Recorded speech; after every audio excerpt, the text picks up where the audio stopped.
Bienvenidos a Rumbo a Jerusalén, un estudio profundo de la lección de escuela sabática con el profesor Luis Enrique López.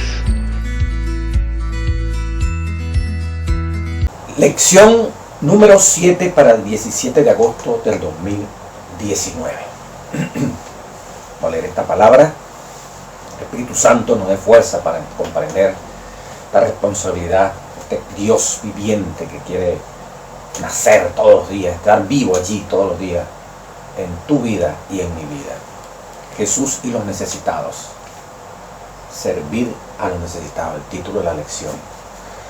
Versículo de memoria, Lucas 4, 18, 19. El Espíritu del Señor está sobre mí, dijo Jesús, por cuanto me ha ungido para dar buenas nuevas a los pobres.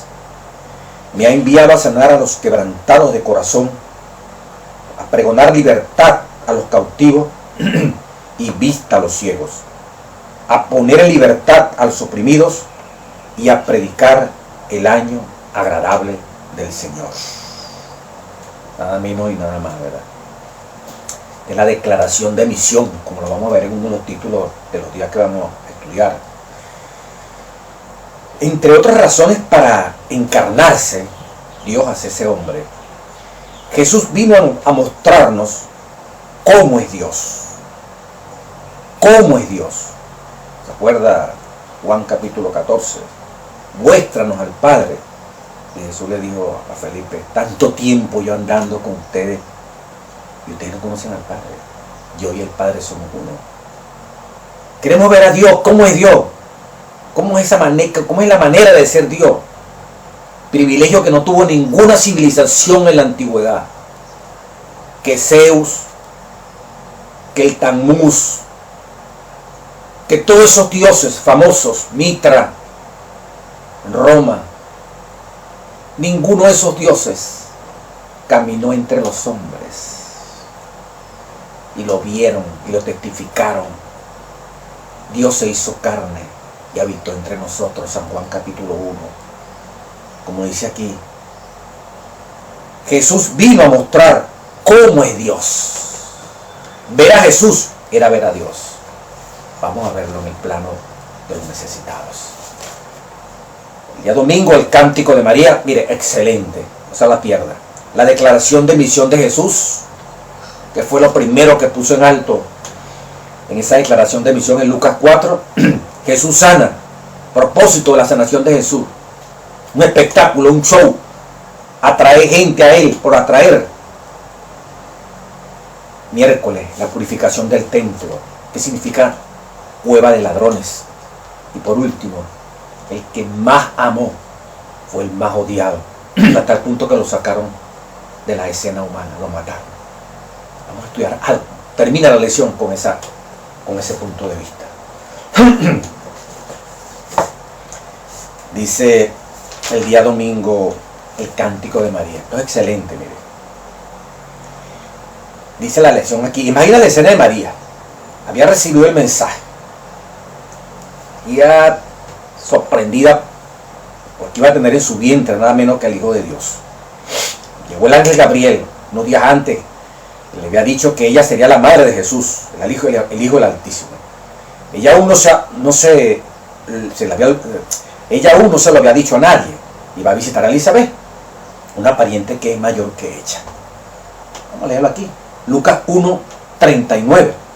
En aquellos días, levantándose María, fue deprisa a la montaña, a una ciudad de Judá, y entró en la casa de Zacarías y saludó a Elizabeth. Y aconteció que cuando oyó Elizabeth la salutación de María, Elizabeth oyó el saludo que María le expresó, la criatura saltó en su vientre. Juan el Bautista, que estaba ahí dentro del vientre de Elizabeth, saltó.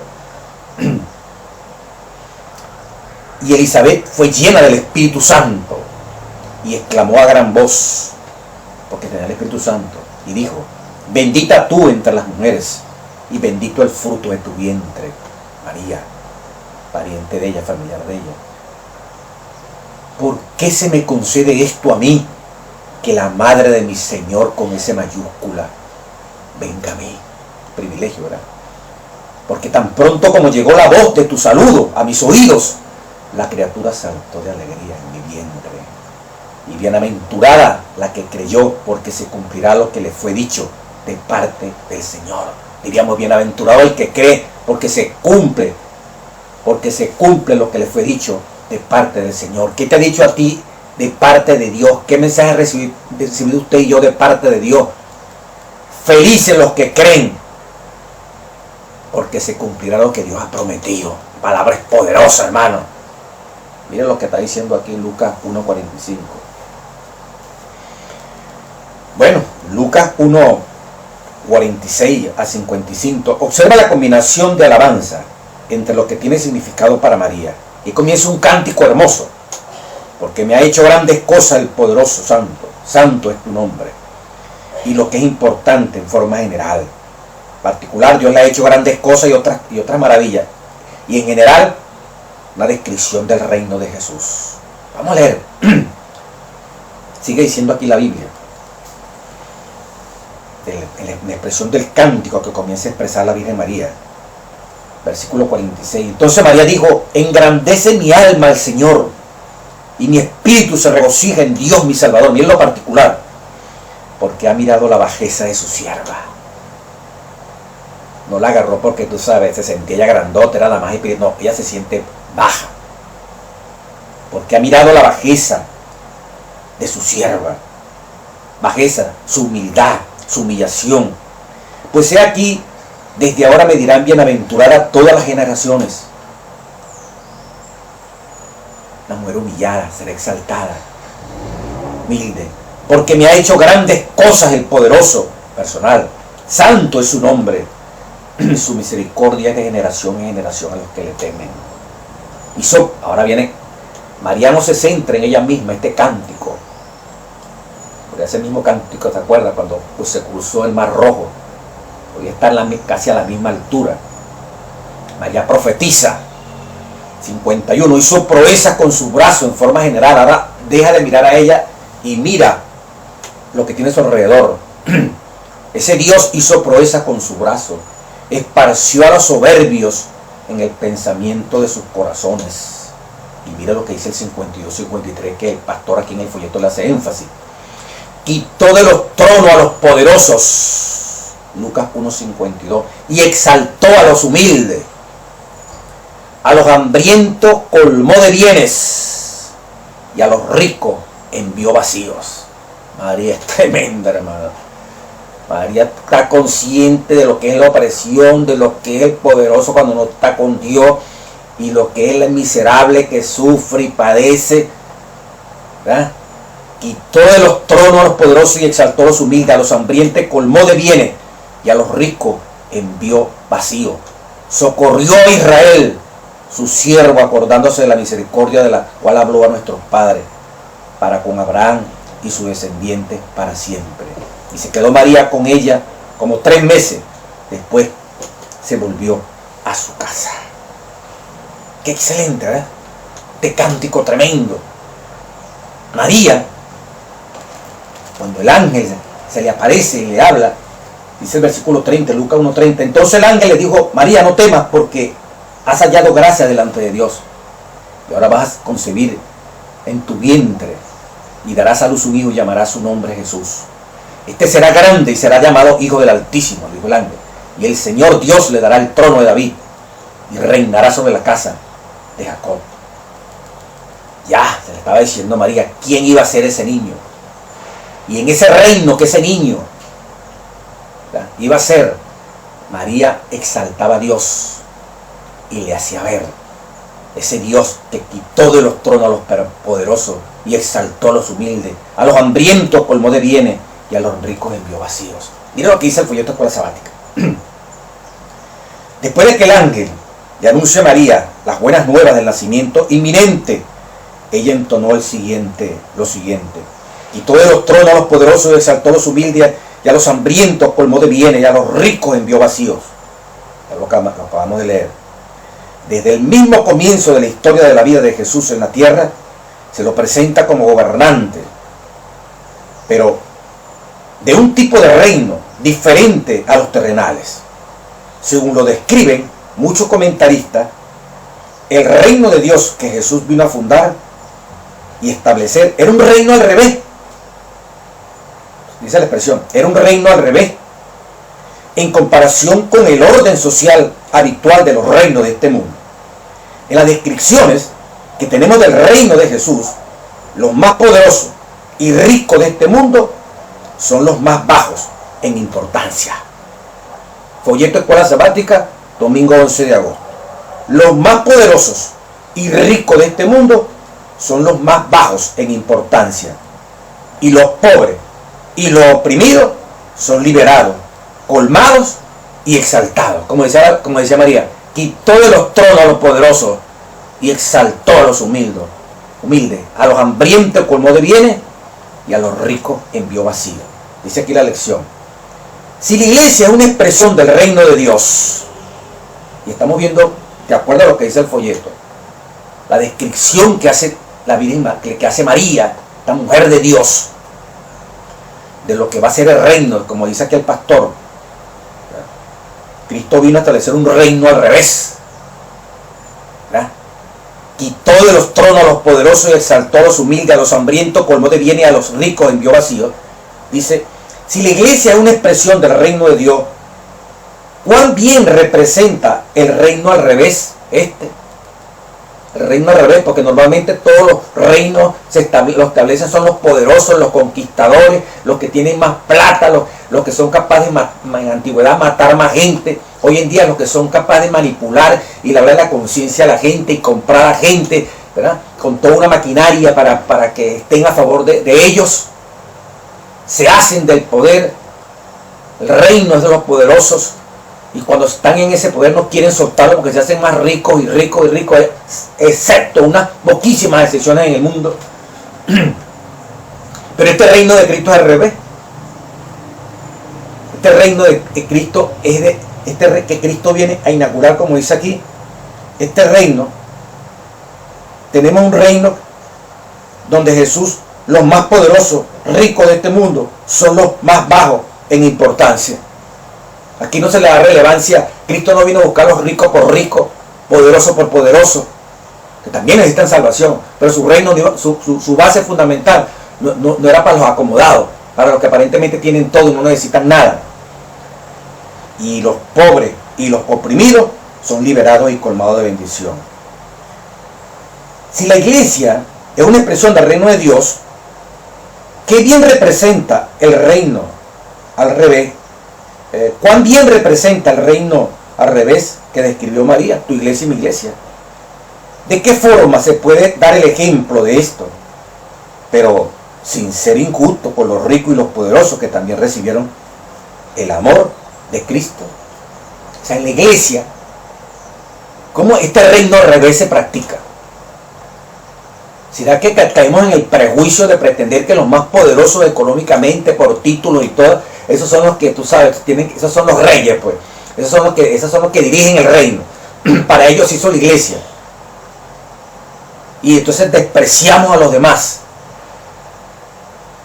Cristo vino a exaltar a la gente humilde, a la sencilla, a los pobres de espíritu, a los pobres materialmente. El rico y el pobre pueden convivir, porque todos delante de Dios tienen el privilegio de ir al reino de los cielos. Pero hasta en el mundo, ningún político, ningún hombre que construye un reino va a decir, bueno, yo voy a gobernar para los que tienen plata, para los que viven mejor, para los que tienen comodidades. Y bueno, y si me acuerdo, los más sufridos, que son la gran mayoría, voy a meterle la mano. No, y más en nuestros países de América, donde hay un populismo y en base a que la miseria ronda por todas partes. Bueno, sí, al revés, yo voy a gobernar para los pobres que cuando yo llegue al poder son los pobres los que van a gobernar. Yo soy el pueblo, yo soy el pobre. Fíjese que el discurso es siempre a la minoría que sufre y padece. Pero en Cristo no fue mentira. Cristo no podía venir para ayudar a los que ya están aparentemente materialmente ayudados, a los que se sienten satisfechos espiritualmente. No tiene sentido. A los que son ricos espiritualmente, a los que son ricos materialmente, para eso no vino Cristo. Cristo vino fue al humilde, al sencillo, al que material y espiritualmente está allí reventado. ¿Entiendes? Ese necesita que haya una voz que le dé expresión que le fortalezca, que le bendiga. Es el reino al revés. Qué maravilloso, ¿no? Y María es exponente de ese cántico. Bueno, en la iglesia puede haber ricos y pobres, todos con sus talentos que Dios les dio. Formamos una comunidad de creyentes donde tenemos que amarnos, donde la preocupación del rico, de los bienes que Dios les ha dado, es para suplir, es para bendecir a los que no tienen. Bienvenido a ese hermano o esa hermana que Dios bendijo con talento y que es capaz de ayudar a fundar un colegio, a fundar un hospital, fundar una clínica, fundar una panadería, una industria donde muchos hermanos y gente del mundo pueda venir y ver a Cristo allí, trabajar. Bienvenido ese que tiene recursos. Entonces se establece esa comunión tan bonita, ¿verdad?, entre el que es necesitado y el que Dios le está proveyendo para que salga de esa necesidad y avance. Esa es la verdadera comunión, un reino de armonía, ¿verdad?, donde el que tiene y donde Dios mismo se esfuerza para que el que no tiene. Por eso su reino, el énfasis en el que estás más bajo, en el que está más oprimido, en el que por naturaleza humana, cuando el hombre no tiene a Dios en el corazón, lo oprime, lo angustia, lo hace sufrir. Cristo vino a establecer un reino para darle voz, para darle fuerza, para darle atención a eso que no tienen los privilegios que otros tienen y que no lo tienen esto porque no lo pudieron desarrollar por descuido, por tantas cosas en la vida. Entonces Dios tiene allí presente eso. Qué hermoso, ¿verdad? La palabra de Dios tiene esa explicación. Dice palabra del gran maestro, capítulo 5, dice, Jesús dijo, dice, entre la multitud que escuchaba las enseñanzas de Cristo había muchos fariseos. Palabra del gran maestro, capítulo 5. Estos notaron desdeñosamente cuán poco de sus oyentes lo reconocían como el Mesías. Y discutían entre sí cómo este modesto maestro podía exaltar a Israel al dominio universal. Sin riqueza, poder u honor. ¿Cómo había de establecer el nuevo reino? Cristo leyó sus pensamientos y le contestó: ¿a qué haremos semejante al reino de Dios? ¿O con qué parábola lo compararemos? Entre los gobiernos terrenales no había nada que pudiera servir para establecer una semejanza. Ningún gobierno de la tierra, político, económico, se podía comparar con el reino que Dios estaba fundando. Ya con esta introducción del domingo, me dice usted, imposible, ¿verdad? Pero aquí dice palabra de gran maestro, ningún gobierno, ni los griegos, porque eran los más avanzados, y que la democracia, que esto aquí, nada. Ninguna sociedad civil podía proporcionarle un símbolo. Cristo miró el mundo de aquella época y futuro.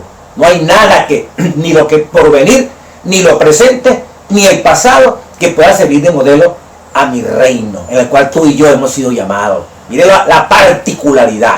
No tenemos nada que envidiarle a ningún gobierno en el mundo. Nuestro gobierno es especial. Palabra del gran maestro. Ninguna sociedad civil podía proporcionarle un símbolo. Es como el grano de mostaza, dijo él, que cuando se siembra en la tierra es la más pequeña de todas las simientes que hay en la tierra. Más después de sembrado, sube y se hace la mayor de todas las legumbres y echa grandes ramas de tal manera que las aves del cielo pueden morar bajo sus sombras. Es un simbolismo tremendo, yo hermano. El germen que se halla en la semilla crece en virtud del desarrollo del principio de vida que Dios ha implantado en él. Su desarrollo no depende del poder humano, desarrollo de ese reino. Tal ocurre con el reino de Cristo. Es una nueva creación. Sus principios de desarrollo son opuestos a los que rigen los reinos de este mundo, como lo decía el autor. Los gobiernos terrenales prevalecen por la fuerza física, mantienen su dominio por guerras, pero el fundador del nuevo reino es el príncipe de paz. El Espíritu Santo representa a los reinos del mundo bajo el símbolo de bestias fieras de rapiña. Pero Cristo es el Cordero de Dios que quita el pecado del mundo. Cordero de Dios que quita el pecado del mundo. En su plan de gobierno no hay empleo de la fuerza bruta para forzar la conciencia. No hay tortura, no hay coacción, no hay presión para que me apoyen. No. En su plan de gobierno no hay empleo de fuerza bruta para forzar la conciencia. Los judíos esperaban que el reino de Dios se estableciese de la misma forma que los reinos del mundo. Para promover la justicia, ellos recurrieron a las medidas externas, trazaron métodos y planes, pero Cristo implantará un principio inculcando la verdad y la justicia contrarresta. Pero Cristo implanta un principio, inculcando la verdad y la justicia, contrarresta el error y el pecado. Ese principio es Dios mismo en nuestro corazón. ¿Qué diferencia con todos los reinos perversos del planeta Tierra? Qué maravilloso, Dios grandioso. La declaración de misión de Jesús, partiendo de este reino que Dios está fundando al revés. No es el reino de los poderosos, es el reino que se establece para socorrer, para fortalecer con seres humanos, con cualquier ser humano que así lo acepte, rico o pobre, unirse para fortalecer al más débil, al más necesitado. La declaración de misión dice, no sabemos si fue una lectura asignada por el día o si Jesús buscó intencionalmente estos versículos. Isaías 61, 1, 2. Partiendo de Lucas 4, 16, cuando fue a la iglesia y tomó aquel libro. En el rollo que se le dio para leer, pero no fue coincidencia que esto fuera el texto de su primer sermón público. Tampoco es coincidencia que la historia del breve sermón de Jesús en Lucas 4, 16 al 21 inicia el registro de Lucas sobre el ministerio público de Jesús. Hoy se ha cumplido esta escritura delante de vosotros. Pareciera que Jesús retomó la melodía del cántico de María, de Lucas 1, 52, 53, de un reino al revés, dice el lunes 12 de agosto, y comenzó a ponerlo en práctica en su ministerio. Jesús, y Lucas en su narración, utilizó la profecía de Isaías para explicar lo que él mismo estaba haciendo. Guiaría, pero también era otra forma de expresar lo que María había descrito 30 años antes. El énfasis especial está puesto en los pobres, en los que sufren, en los oprimidos, que son los destinatarios de las buenas nuevas que Jesús traía. Jesús adoptó estos versículos de Isaías 61 como su declaración de misión.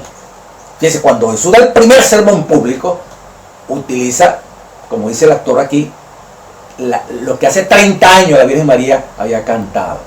Su mensaje era para los pobres, para los miserables, para los sufridos. Su misión y su ministerio debían ser espirituales y prácticos. Al demostrar que traía que lo espiritual y lo práctico unidos, no están tan distantes entre sí como a veces suponemos. Para Jesús y sus discípulos, cuidar a la gente en el aspecto físico y práctico era al menos una parte de su preocupación, que también daba a la parte espiritual. Ambas cosas se combinaban.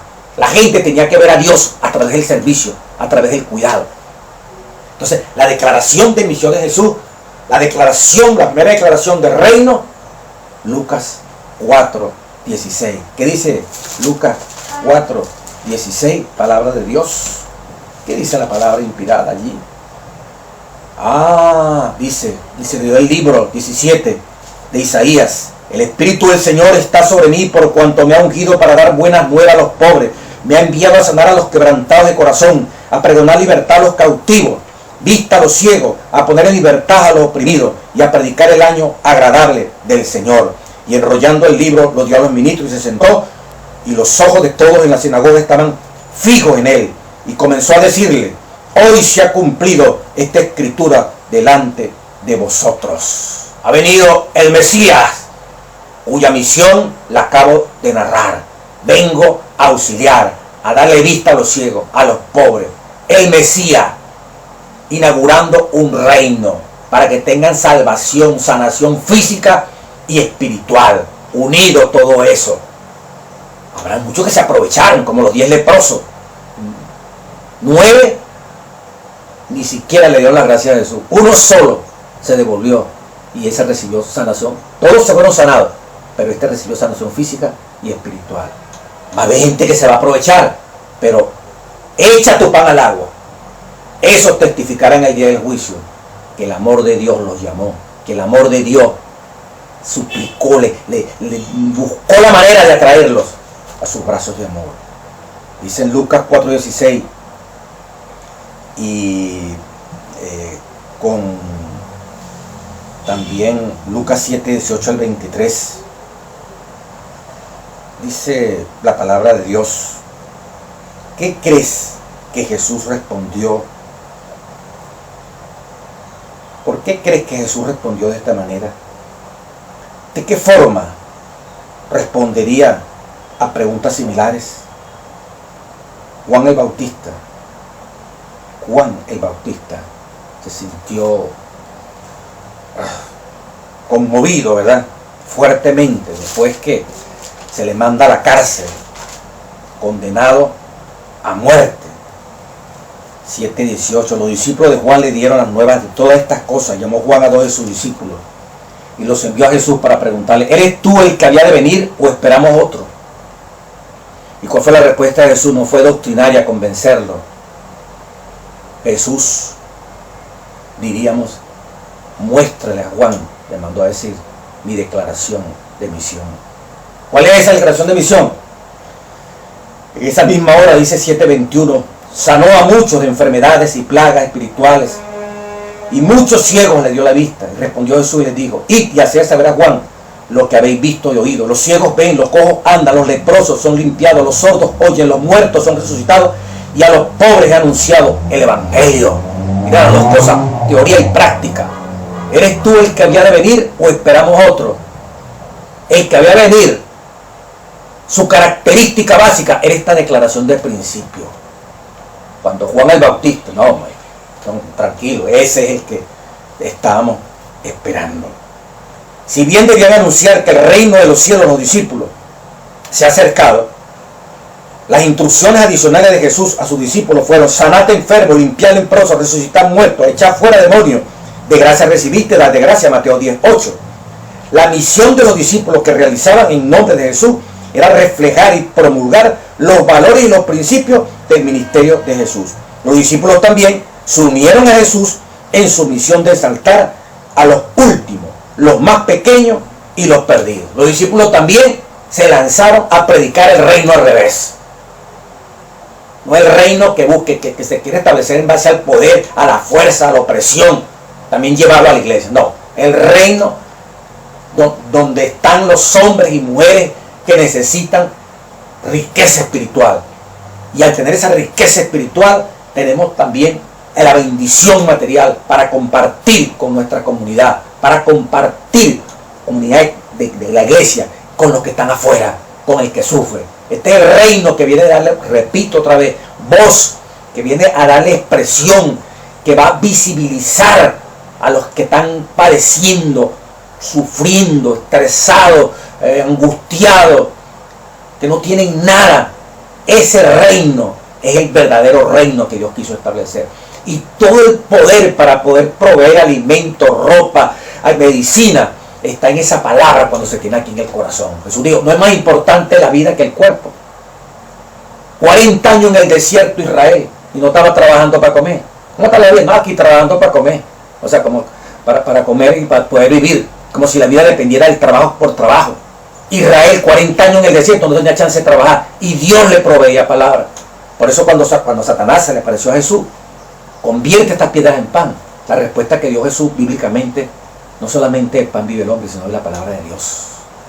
Dios manda y existe. Elías 3 años y medio no estaba sembrando, estaba en una montaña que Dios lo mandó. ¿Quién lo alimentaba? Los cuervos. Jesús dice: mira las aves del cielo, no trabajan ni hilan, sin embargo consiguen el alimento. Tienen que salir a buscarlo y lo consiguen. No valen ustedes más que un ave. Ese es el reino que Dios quiere establecer, un reino que Él es el que sustenta a través de los talentos, a través de la sabiduría, de las oportunidades que Dios le da a su pueblo. Permite que su pueblo sea abastecido del espiritual y material, y todo cuanto rodean a su pueblo reciban bendición. Qué maravilloso, ¿verdad? Jesús sana. Martes 13. Los evangelios están salpicados de historias de los milagros de Jesús, especialmente los de curación. Como Isaías había profetizado, sanaba a los ciegos, liberaba a los que se hallaban cautivos en enfermedades, a veces después de muchos años de sufrimiento. Marcos 5:24 al 34, Juan 5:1 al 15. Bueno, y usted sabe toda la cantidad de bienestar.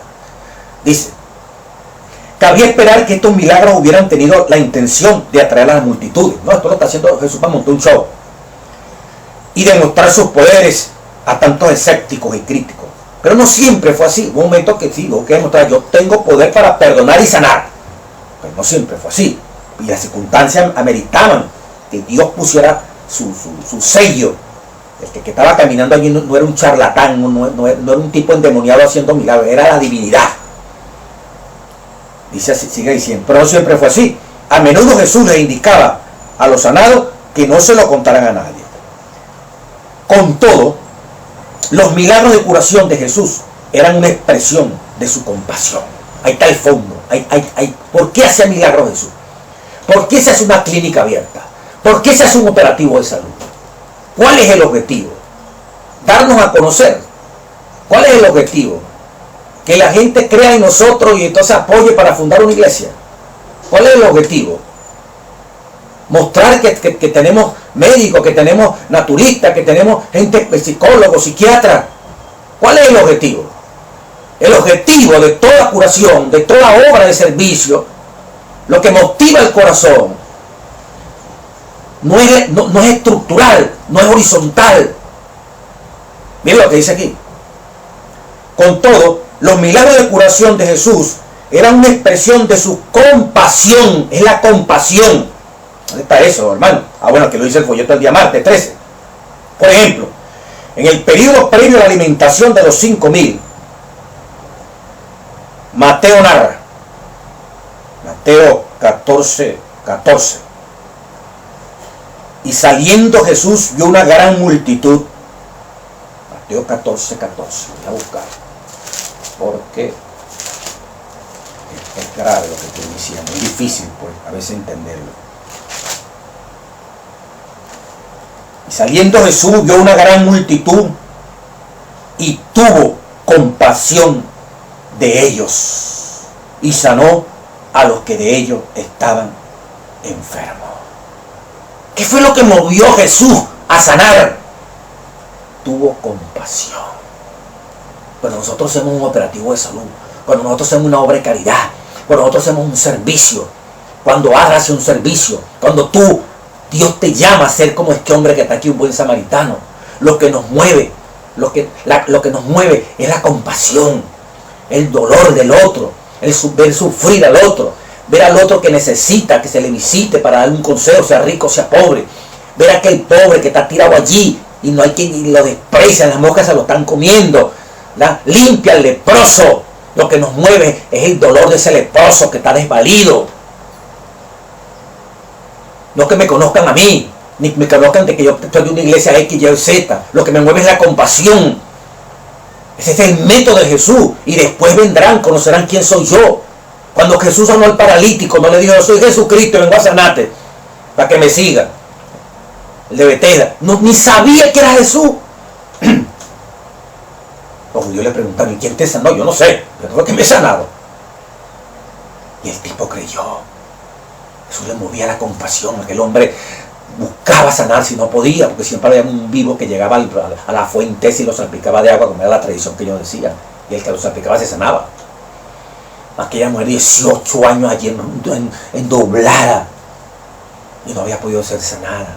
Jesús se compadeció. Aquellos leprosos que tenían que estar en las montañas porque tenían que tocar una campanita, porque cuando venía todo el mundo se hacía sacar el cuerpo porque era horrible, se podían contaminar. Jesús los tocó. Eran expatriados, eran sacados del seno familiar para vivir aislados en una montaña. Debe ser terrible eso, ¿verdad? Por causa de una enfermedad. Pero había el presidente del reino que decía: venga acá, mano mío, ¿tú crees que puede ser sanado? Claro que sí. Inmediatamente eran sanados. Era la compasión la que nos tiene que mover a nosotros. No cuando vamos a hacer una conferencia, no cuando vamos a hacer una iglesia, no cuando vamos a hacer una gran reunión, que vamos a mostrar que somos buenos y que somos servidores. La compasión no tiene límite de tiempo. La compasión no tiene fecha en el calendario. La compasión es Cristo aquí en el corazón. No está supeditado a que tiene que organizarse algo para yo hacer. Todos los días estoy expuesto, mis ojos están están expuestos a ver a este que está aquí tirado, al que sufre, al que padece, a tu vecino que está muriendo de un cáncer, a tu vecino, a mi vecino que está muriendo de una diabetes, al vecino que allá que lo operaron ayer, a la viejita ayer que sacaron urgentemente en una ambulancia. Allí debe estar el operativo de salud individual. Allí debe estar los hermanos para ministrar. Se le cayó el techo. No tienen ni siquiera una cocinita. Allí está la compasión. No tienen quien vele por ese enfermo que tiene días tirado en una cama y ya tiene llagas aquí en la espalda. No hay quien le cambie un pañal. No hay quien lo bañe. No hay quien lo limpie. No hay quien los hijos los abandonaron. Y si están hijos no tienen tiempo. ¿Dónde está el buen samaritano, tú y yo? Es la compasión. No tiene que decirme ni el pastor, el dirigente, el que sea, el anciano. Esto es más que un departamento. Si Dios está aquí, trasciende estructura. No tengo que esperar que cada 3 meses o cada 6 meses o anual hace un operativo para recoger los pobres, los miserables y los hambrientos. Para montar acerca de mi casa, verá, que venga todo el equipo, verá, auxiliador de la iglesia para servir.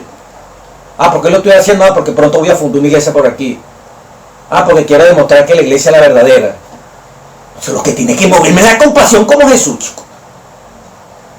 El dolor, el sufrimiento, porque después que pasó la cosa, ¿verdad? ¿Cuál era el motivo? Bueno, ya se construyó la iglesia. Más adelante vendrá algo operativo. Claro, todos los días hay enfermos. No, lo que nos movía a darnos a conocer, ya lo hicimos. Dentro de 5 meses más nos volvemos a conocer. Pero dentro de 5 meses muere gente, sufre gente, pero hay que esperar el operativo. No hay compasión. Tiene que haber compasión, eso tiene que estar unido a la compasión, si no está muerto. Es simplemente está buscando pantalla, está allí. O sea, igual que como si fueran los reinos terrenales. Qué tremendo esto, ¿eh? Esto es tremendo. Milagros de curación de Jesús era una expresión de su compasión. Alabado sea el nombre de Dios. La profecía de Isaías en Mateo 12, 15 al 21. ¿De qué manera Isaías y Mateo identificaban lo que Jesús hacía como algo más grande que sanar a unos pocos, o incluso a varios cientos de enfermos? Dice, cada milagro de Cristo que Cristo realizaba era una señal de su divinidad. Él estaba haciendo la obra que había sido predicha acerca del Mesías. Pero para los fariseos, esta cosa de misericordia, esta obra de misericordia, era una ofensa positiva. Los dirigentes judíos miraban con despiadada indiferencia el sufrimiento humano.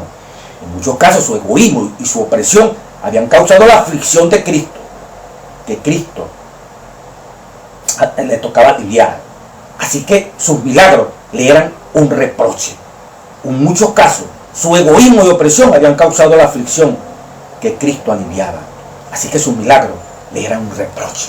Sus milagros, en vez de ser alegría para estos judíos, para esta gente envidiosa, le causaban más rabia. Entonces era la compasión, era el milagro. Aun cuando causara malestar había que hacerlo.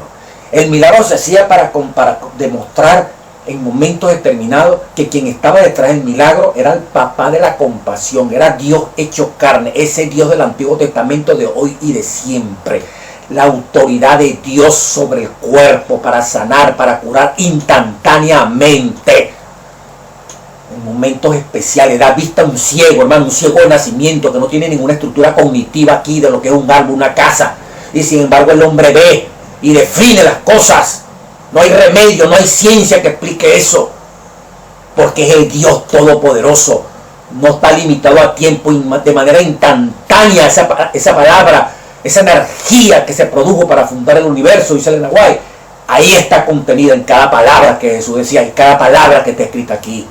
El problema es que creemos que esto es letra muerta, pero cuando esto entra aquí, revienta toda esta estructura griega, toda esta estructura racionalista, que hasta que no veo no creo, y hace posible que nazca la dependencia total. En Él vivimos, en Él nos movemos y en Él somos todo. Aquí no hay vida, yo estoy anulado. Sin Él no puedo hacer nada. Aquí estoy hablando porque me está funcionando el corazón. Aquí estoy hablando porque todos los mecanismos, cuerdas vocales, cerebro, sangre, está ahí moviéndose, ¿verdad? Para que haya coordinación, para que haya coherencia. Eso no depende de mí. Yo no estoy pensando, corazón, manda tanta sangre, mira, ábrete los ojos, memoria, que yo no estoy pensando. Ocurre, uno dice automáticamente, como si el ADN, como si esos líquidos, como si el ATP, como si las enzimas, como si todas esas bombas allí del corazón mandando allí, ¿verdad? Diástole, sístole, ese movimiento, ¿verdad? Que regresa la sangre allí y luego se envía al pulmón, allí se purifica, se vuelve a enviar al pulmón y el corazón lo manda. Esos 5 mililitros, casi medio de sangre. Yo no estoy pensando. Dios está moviendo eso. Es Dios quien dice, avanza, muévete, corazón. No fue que nos pusieron a funcionar solo y funciona. Entonces, ¿cómo no voy a estar agradecido? ¿Cómo no voy a apreciar estas bendiciones de Dios? Entonces, los milagros testificaban de ese poder, la autoridad. Yo soy el que tengo autoridad sobre todo. Yo soy el que mando. Lo que la gente dice que es imposible, yo soy Dios en lo imposible. Dale vida a un muerto, después de 4 días, yo lo hago, dice Jesús. El gran yo soy lo hace. Entonces, hermano, aquí no hay por dónde coger. Si Dios está en nosotros, hermano, la compasión, el obrar en ese reino no tiene hora, no tiene nada que lo planifique. Viene de Dios. Y cualquier actividad de planificación dentro de la iglesia, la motivación tiene que ser, darle como curso a ese Dios que ya está en tu corazón y en mi corazón. Pero la motivación no tiene que ser por ocasión, por lo que ya dije. La purificación del templo. 14. El miércoles, cuando leemos la historia de Jesús en los evangelios, a menudo nos sentimos atraídos por las imágenes afables de Jesús. Se preocupaba por los enfermos, por los niños, buscaba a los perdidos y hablaba del reino de Dios. Esta podría ser la razón por la que quizás nos sorprende otra historia en la que vemos actuando con fuerza y sin rodeo, especialmente contra los líderes religiosos de la época y algunas de sus prácticas. O sea, siempre Jesús, que el amor que aquí, pero hay momentos que Jesús tuvo que, mire, agarrar la correa y tumbar todo este poco de cosas, cosas materiales, ese tremendo comercio en que se había convertido la iglesia. Mateo 22, 12 al 18, Marcos 11, 15 al 19, en Lucas y en Juan, el tema clave de estos versículos es la purificación del templo. Dice, no es de extrañar 2 purificaciones al comienzo de su ministerio y al final de su ministerio. No es de extrañar que este incidente esté presente en todo el evangelio.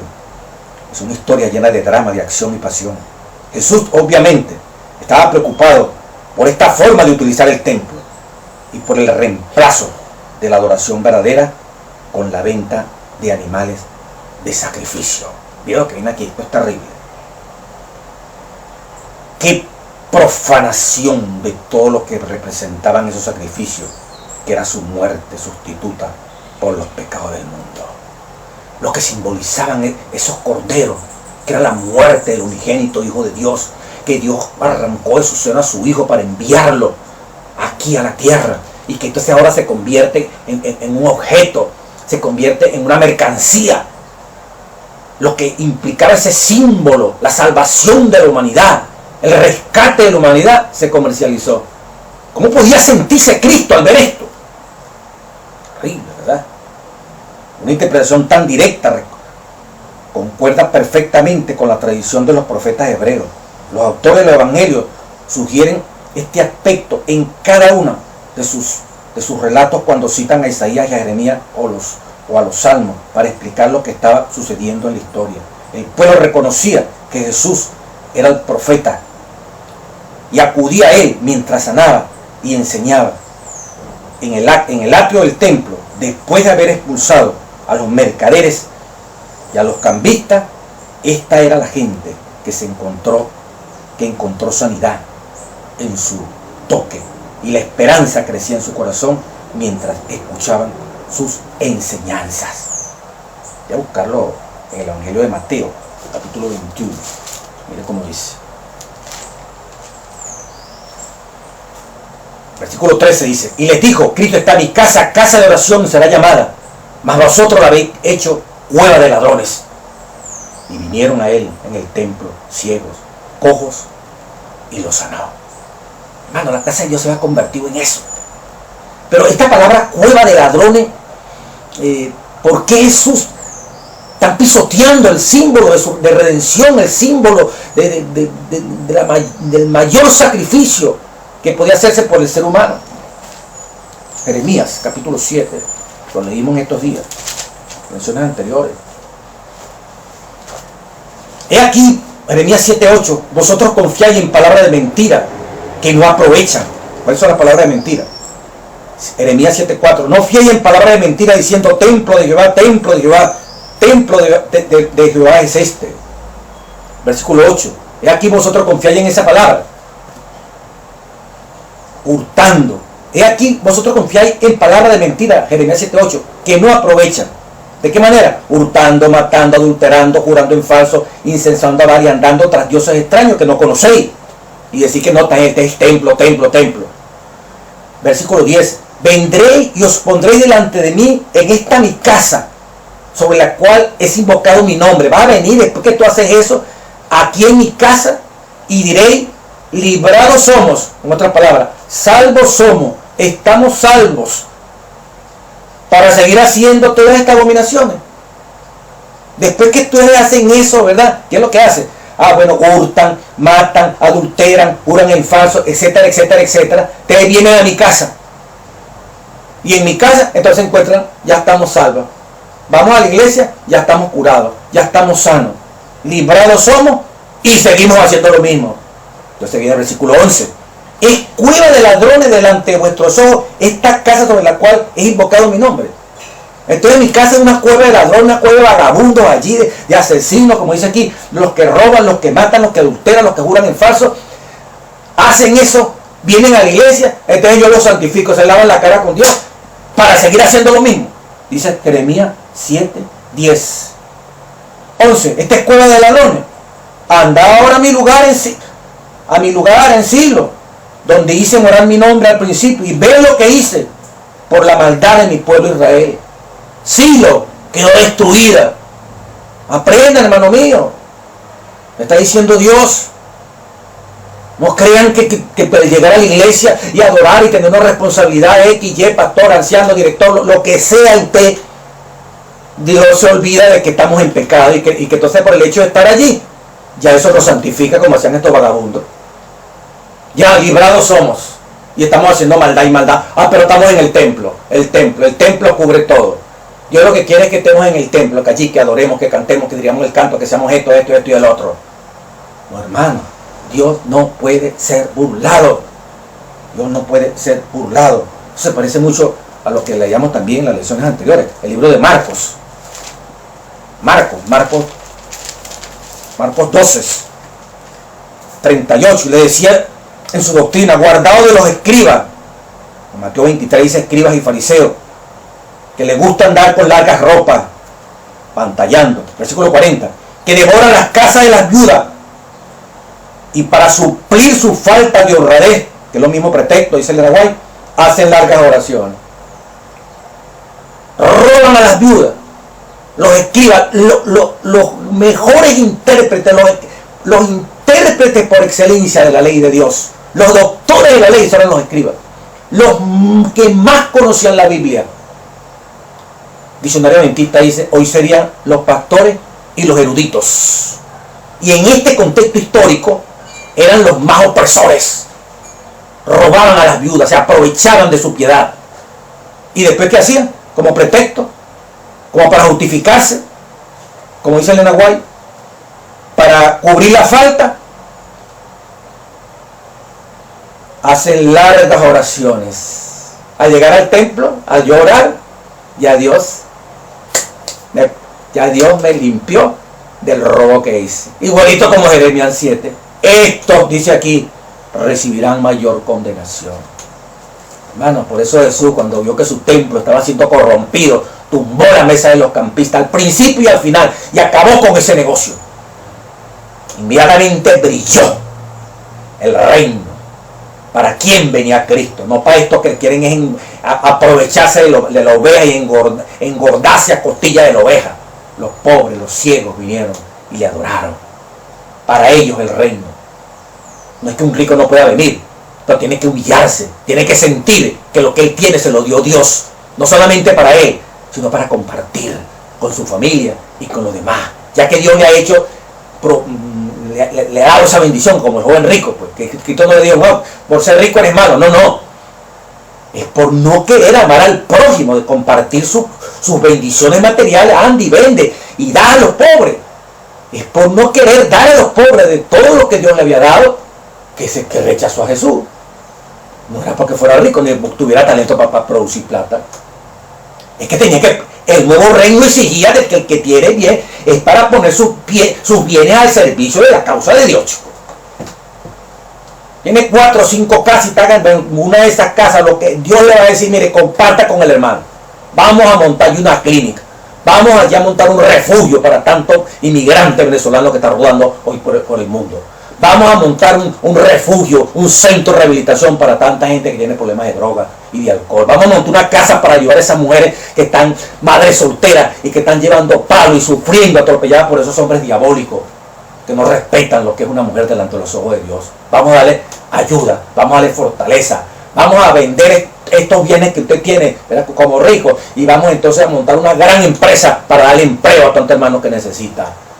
Vamos a unirnos todos los que somos empresarios y buscar la manera, aquellos que están vendiendo, que son buhoneros, que venden aquí, que venden allá, organizarlo, darle fuerza material, darle orientación espiritual para que ellos también progresen y la obra de Dios progrese en mayor cantidad, haya más diezmo, haya más ofrenda, haya más forma de que el evangelio progrese. Esa es la armonía que queremos, ese es el evangelio. Aquí no es que estamos de un lado y del otro lado, no. Pero la gran mayoría del mundo no es de pudiente. Esa es la gran minoría. La gran mayoría es de gente que desgraciadamente está fuera del alcance del suplir de necesidades que puedan tener. Y para eso el reino de Dios, para material y espiritualmente, hay que todo el mundo espiritualmente necesita un Salvador.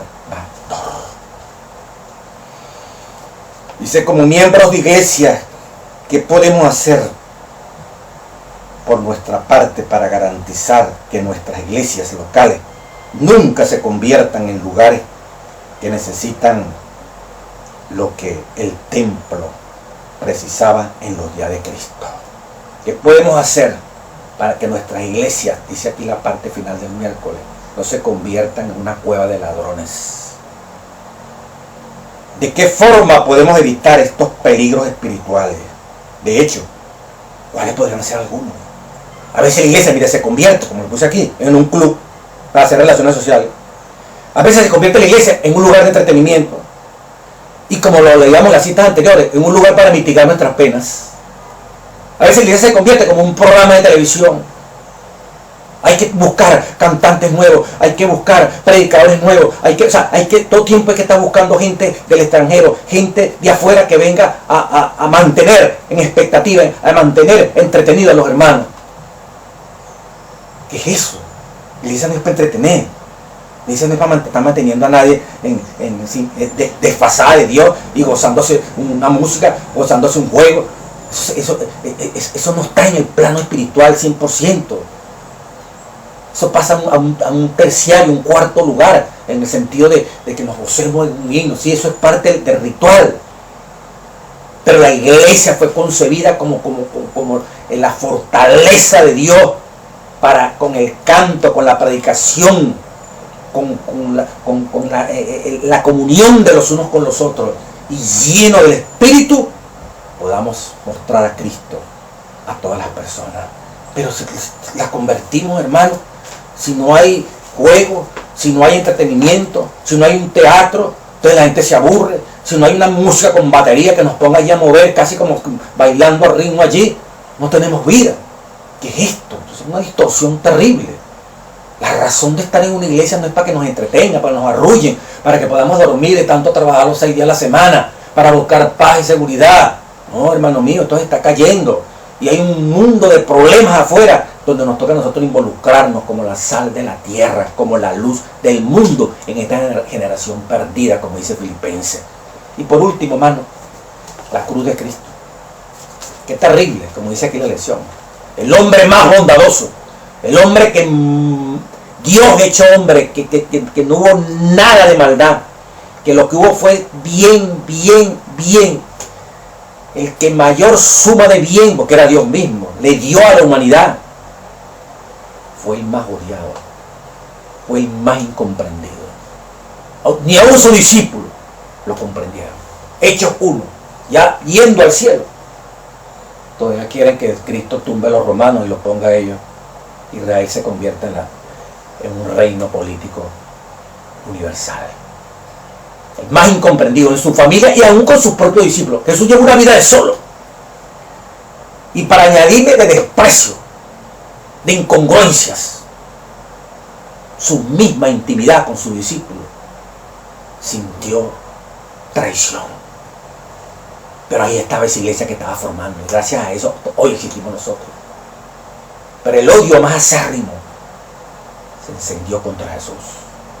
A pesar de que Él llevó nuestra enfermedad, Él sufrió, Él padeció todo eso. Es para decirte, hijo, lo que tú estás pasando, yo pasé por eso. Yo sé lo que es sufrir. Yo sé lo que es ser despreciado. Yo sé lo que es ser calumniado. Yo sé lo que es ser vituperado. Yo sé lo que es ser echado, señalado, criticado, torturado.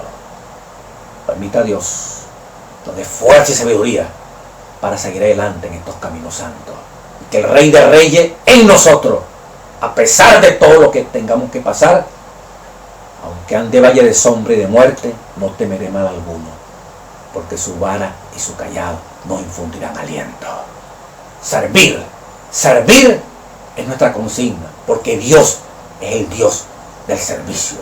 Y con el servicio la gente verá que hay un Dios verdadero, que su carácter es justicia y misericordia, encarnado, como ya se encarnó en Jesús, y se encarnó en los discípulos, ese reino al revés.